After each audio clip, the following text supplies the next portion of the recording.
क्या भारत में 5000 साल पहले विमान उड़ रहे थे? क्या महाभारत का युद्ध भी इन विमानों पर लड़ा गया था? क्या प्राचीन भारतीय संस्कृत ग्रंथों में कैद वो विमान वाकई दुनिया के किसी कोने में अब खोज निकाले गए हैं? इस सदी का सबसे बड़ा राज इसे कहा जा रहा है। इस राज को सुलझाने का दावा किया है अफगानिस्तान के अंदर। कहा जा रहा है कि अफगानिस्तान की एक पहाड़ी की गुफा में 5000 साल पुराना एक विमान मिला है। ये विमान एक अजीब सी ऊर्जा के कवच के घेरे में था। कहा यह भी जा रहा है कि 8 अमेरिकी फौजी उस विमान को बाहर निकालने के दौरान अचानक गायब हो गए और उसके बाद अमेरिका के राष्ट्रपति ने कई देशों के प्रमुखों को एक एक करके अफगानिस्तान बुलाया। एक हफ्ते के अंदर 3 और देशों के राष्ट्राध्यक्षों ने इस तरह अफगानिस्तान का सीक्रेट दौरा किया। इसकी खबर रूस के राष्ट्रपति व्लादिमीर पुतिन को भी लग गई। देखिए हमारी ये विशेष रिपोर्ट, 5000 साल पुराना महाभारत का विमान।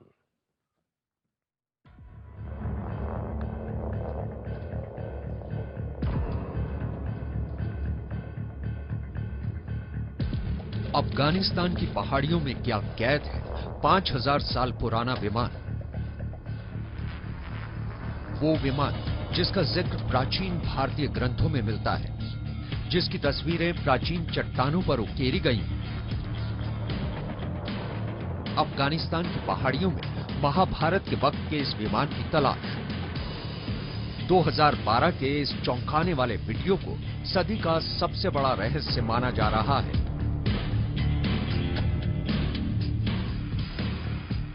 खबर मिली थी कि अफगानिस्तान में किसी गुफा के भीतर एक प्राचीन विमान मिला है। विमान यानी वो उड़न खटोला जिसका जिक्र संस्कृत के ग्रंथों में मिलता है। विमान के उड़ने के सैकड़ों किस्से महाभारत में कैद है। रामायण में, भगवत गीता में, पुराण में, अगणित प्राचीन तस्वीरों में, सैकड़ों साल पुराने भित्ति चित्रों या चट्टानों पर उकेरी गई रेखाओं में ये विमान नजर आते हैं।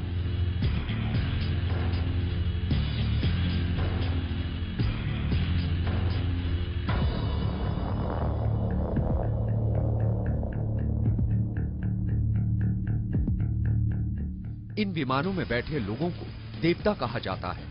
तस्वीरों में आसमानी युद्ध का भी उल्लेख है। विमानों में छिपे अनोखे अस्त्रों का भी जिक्र है। क्या वाकई में 5000 साल पुराना ऐसा विमान अमेरिका ने अफगानिस्तान की एक गुफा के गर्भ में खोज निकाला था? एक अमेरिकी website ancient aliens disclose TV ने ये वीडियो डाला। दावा किया कि ये अमेरिकी फौज से लीक किया गया था।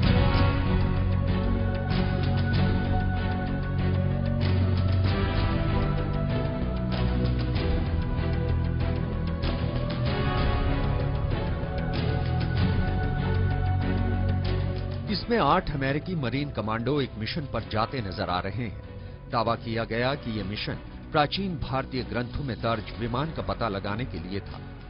यह विमान अफगानिस्तान की इस पहाड़ी की इस गुफा के भीतर फंसा पाया गया था। कहा जा रहा था कि कम से कम 5000 सालों से यह विमान इस गुफा में कैद है। उसे खोजने और निकालने की जिम्मेदारी इन मरीन कमांडोज को दी गई। ये कमांडो एक गुफा की पहचान करते हैं, लेकिन उसके भीतर है घुप अंधेरा। ये कमांडो लाइट जलाते हैं और उसमें उतर पड़ते हैं। इस वीडियो में उनकी आपस की बातें सुनी जा सकती हैं। अमेरिकी कमांडो आगे बढ़ते हैं। उनका नाइट विजन कैमरा हर हरकत कैद कर रहा है।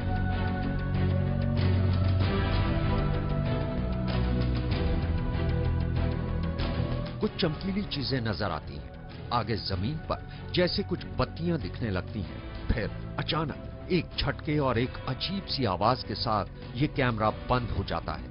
अमेरिकी वेबसाइट का दावा है कि ये वीडियो कैमरा बाद में उसी गुफा के द्वार पर पड़ा पाया गया। लेकिन वो 8 मरीन कमांडो कहां गए? उन्होंने उस गुफा के भीतर ऐसा क्या देखा? क्या वाकई में उन्होंने 5000 सालों से पड़े उस प्राचीन भारत के विमान के दर्शन किए? लेकिन उसके बाद से उन कमांडोज का कोई पता नहीं चला। वो गायब हो गए, वो अदृश्य हो गए। लेकिन शायद आज का इंसान उस आविष्कार के करीब पहुंच गया जिसका जिक्र सिर्फ प्राचीन ग्रंथों में देखा और सुना था। उसी के बाद अचानक ही दुनिया के बड़े नेताओं ने एक के बाद एक अफगानिस्तान के चक्कर लगाने शुरू कर दिए। अफगानिस्तान की पहाड़ी में कोई रहस्य कैद है और सबसे पहले इसकी भनक लगी रूस की सीक्रेट सर्विस को। बताया गया कि साल 2012 में रूस के ही विदेश सीक्रेट सर्विस ने वहां के राष्ट्रपति पुतिन के लिए एक रिपोर्ट तैयार की, जिसमें बताया ये गया कि पश्चिमी देशों के कुछ राष्ट्राध्यक्ष अफगानिस्तान में उस रहस्य को जानने के लिए जा रहे हैं। सच भी था। खुद अमेरिकी राष्ट्रपति बराक ओबामा ने अफगानिस्तान के गुमनाम पहाड़ी इलाके का खुफिया दौरा किया था। रूस की इस खुफिया रिपोर्ट में किसी प्राचीन विमान के मिलने का जिक्र नहीं था, लेकिन कुछ सालों बाद ये सच सामने आ गया कि अमेरिकी फौज को 5000 साल पुराना एक विमान मिला है, शायद वही विमान जिसका जिक्र महाभारत में मिलता है। भारतीय संस्कृत ग्रंथों में ये विमान है। महर्षि भारद्वाज के वैमानिक शास्त्र में ये विमान है।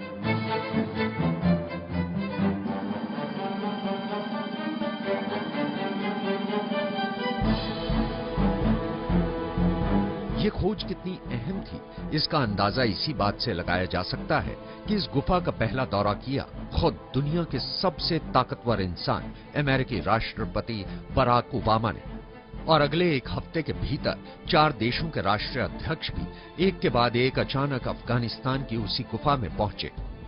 ओबामा के बाद ब्रिटेन के प्रधानमंत्री डेविड कैमरन, उसके बाद फ्रांस के उस वक्त के राष्ट्रपति निकोलस सरकोजी उस वक्त भारत की यात्रा पर थे। भारत की यात्रा के बाद उन्हें वापस फ्रांस लौटना था, लेकिन अचानक ही वो अफगानिस्तान मुड़ गए। उसके बाद बारी आई जर्मनी की चांसलर एंजेला मर्केल की।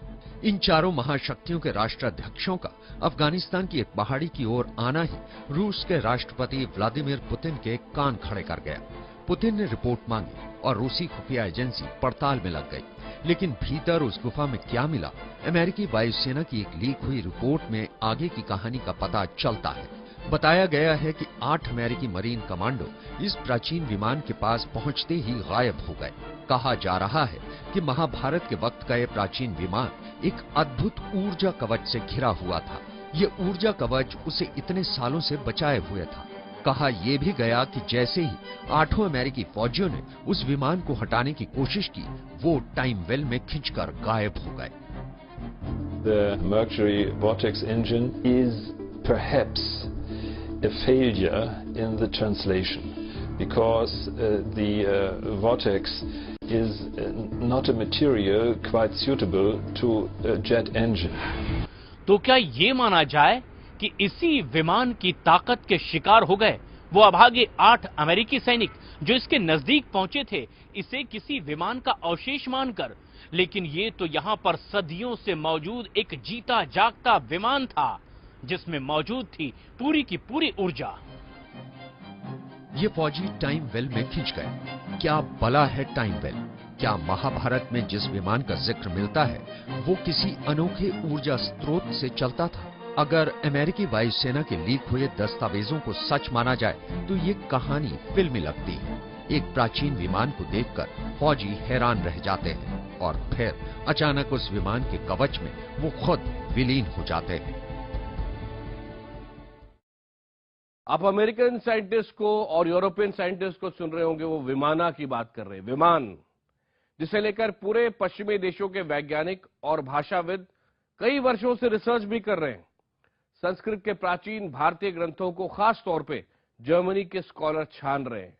इनका मानना है कि प्राचीन भारत के पास उड़ने का मंत्र था, क्योंकि 8000 साल पहले के तकरीबन 6000 बीसी के जो टेक्स्ट मिलते हैं संस्कृत में, उनमें जो फॉर्मूले हैं उनके आधार पर अलग अलग धातुओं से आसमान में चक्कर काटने वाले खास विमान बनाए गए थे और ये सिर्फ कहानियां नहीं थी, ऐसा ये वैज्ञानिक मानते हैं।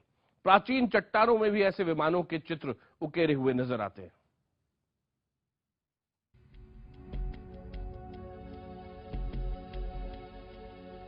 जरा सोचिए क्या अद्भुत नजारा होगा।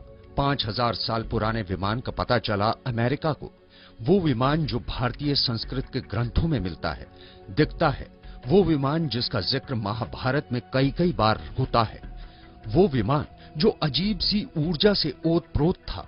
उसे देखकर बाहर निकालने की कोशिश में 8 अमेरिकी फौजी गायब हो जाते हैं और उसके बाद उसे देखने ओबामा कई देशों के राष्ट्राध्यक्षों को अफगानिस्तान आने का न्योता तक देते हैं। ऐसा प्राचीन विमान जिसे अंग्रेजी में विमाना लिखा गया है।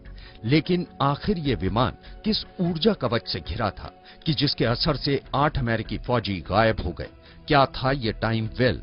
बताया जा रहा है कि मशहूर वैज्ञानिक अल्बर्ट आइंस्टाइन ने यूनिफाइड फील्ड थ्योरी दी थी।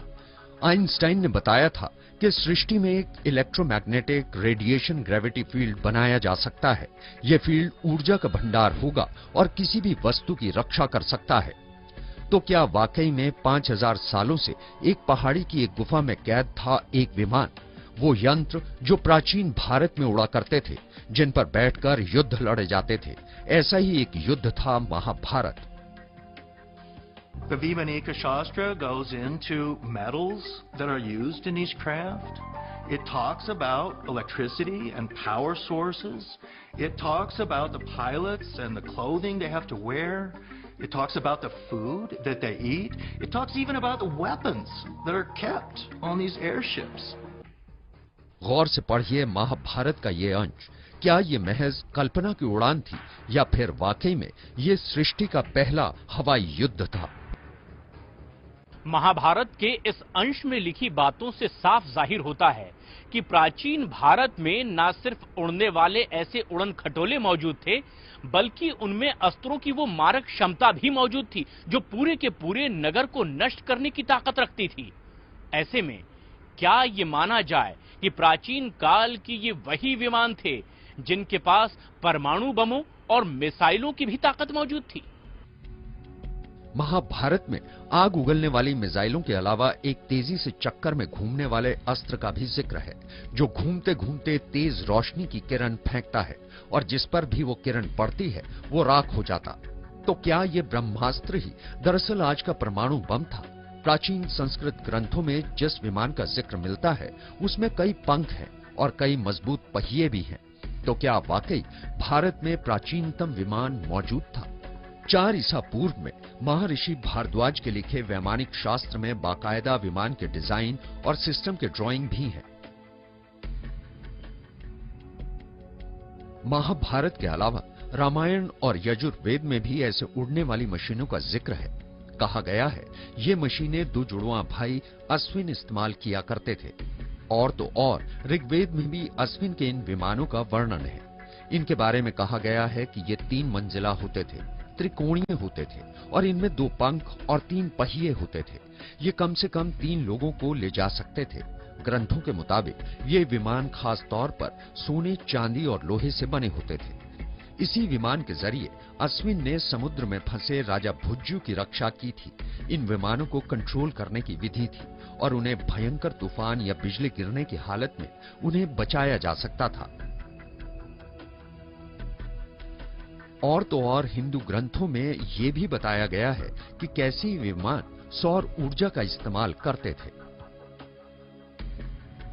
Flight manuals of the Vimanas are quite similar to the flight manuals you find in the modern passenger flight business, or when you go to the military jet engines. Of course, they have also flight manuals because it's necessary for a pilot to get knowledge about his plane he wanted to fly with. अमरंग सूत्रधारा एक और प्राचीन संस्कृत ग्रंथ है जिसमें ऐसे 5 प्राचीन विमानों का जिक्र है। इसमें कई ऐसी धातुओं का जिक्र है जिनके बारे में आधुनिक विज्ञान समझ नहीं पा रहा है। ग्रंथ के मुताबिक ये 5 विमान ब्रह्मा, विष्णु, यम, कुबेर और इंद्र के नाम के थे। 4 किस्म के विमानों का वर्णन अलग से है। रुक्म यानी सोने के बने विमान, सुंदर यानी चांदी के बने रॉकेट, त्रिपुर 3 मंजिला विमान, शकुन पक्षी के आकार के विमान। We also learned that these vimanas could be controlled mentally, and this is a technology that modern militaries are beginning to develop. Even today, with as advanced as we think we are, almost every manifestation of an actual extraterrestrial civilization today would look almost like magic to us, where it has to do with technological electromagnetic systems that interface with coherent thought and organized thought. And this gets into people go, wow, now you're losing me here. But I tell people, I said, yeah, well, you got to push your boundaries a little bit if you're talking about a true interstellar civilization. प्राचीन विमानों का जो जिक्र संस्कृत के ग्रंथों में मिलता है वो हैरत में डालने वाला है। इस तरह से इन प्राचीन ग्रंथों में तकरीबन 113 विमानों के प्रकार का पता चलता है और साथ ही साथ महर्षि भारद्वाज के वैमानिक शास्त्र में जिस तरह से उल्लेख देखा गया है, इसे प्राचीन भारत के वैमानिक साइंस का बाइबल कहा जा सकता है। हैरत की बात यह है कि कुछ साल पहले चीन में भी ल्हासा के करीब मिले कुछ संस्कृत के प्राचीन ग्रंथों का अनुवाद भारत की चंडीगढ़ यूनिवर्सिटी में कराया गया था। अनुवाद करने वाली डॉक्टर रूथ रेना का कहना था कि इन ग्रंथों में अंतरिक्ष में आने जाने वाले स्पेसशिप को बनाने का ज्ञान है। उन संस्कृत ग्रंथों में गुरुत्वाकर्षण विरोधी फॉर्मूला है, एक सिस्टम का जिक्र है जिसे लघिमा कहा जाता है। हिंदू योगी इस लघिमा को ही आत्मा के उत्थान का सूत्र मानते हैं। In the Bhagavad Purana, which is an ancient Sanskrit history, there is a description of a spacecraft that was piloted by a king named Shalva. It's described that it was made of metal. It was described that it sometimes appeared to be in two places at once. It was described as having a motion similar to that of a butterfly. And these descriptions are consistent with what people who observe UFOs today report. तो क्या अफगानिस्तान की पहाड़ी में गुफा के भीतर मिला विमान या कहिए स्पेसशिप अपार भारतीय ज्ञान का एक नमूना है? क्या प्राचीन भारतीयों का ज्ञान इतना उन्नत था कि वो 5000 साल पहले ही उड़ना और अंतरिक्ष में जाना सीख चुके थे? इतना ही नहीं, क्या प्राचीन संस्कृत ग्रंथों में कैद ये सत्य जर्मनी के स्कॉलर सालों पहले जान चुके थे? क्या इसी वजह से हिटलर के वैज्ञानिकों ने संस्कृत के ग्रंथों का अनुवाद करवाया था? सच जो भी हो, महाभारत में उड़ते विमान, रामायण में उड़ते पुष्पक विमान, ऋग्वेद, वैमानिक शास्त्र में कैद विमान की तकनीक और डिजाइन आधुनिक विज्ञान के लिए एक नया दरवाजा खोल रहे हैं, क्योंकि विमान के डिजाइन में दो ऐसी चीजों का इस्तेमाल किया गया है जिनका इस्तेमाल आज भी किया जा रहा है। पहला, गायरोस्कोप, यानी वो यंत्र जो संतुलन साधने और दिशा का ज्ञान करने के लिए पनडुब्बियों से लेकर विमानों तक में इस्तेमाल होता है। दूसरा, मरकरी, जिसका इस्तेमाल ऊर्जा पैदा करने के लिए किया जाता था। जरूरत सिर्फ नजरें खोलकर देखने की है। हमारे प्राचीन ग्रंथों में ही सारा आधुनिक विज्ञान कैद है। Bureau report, IBN 7।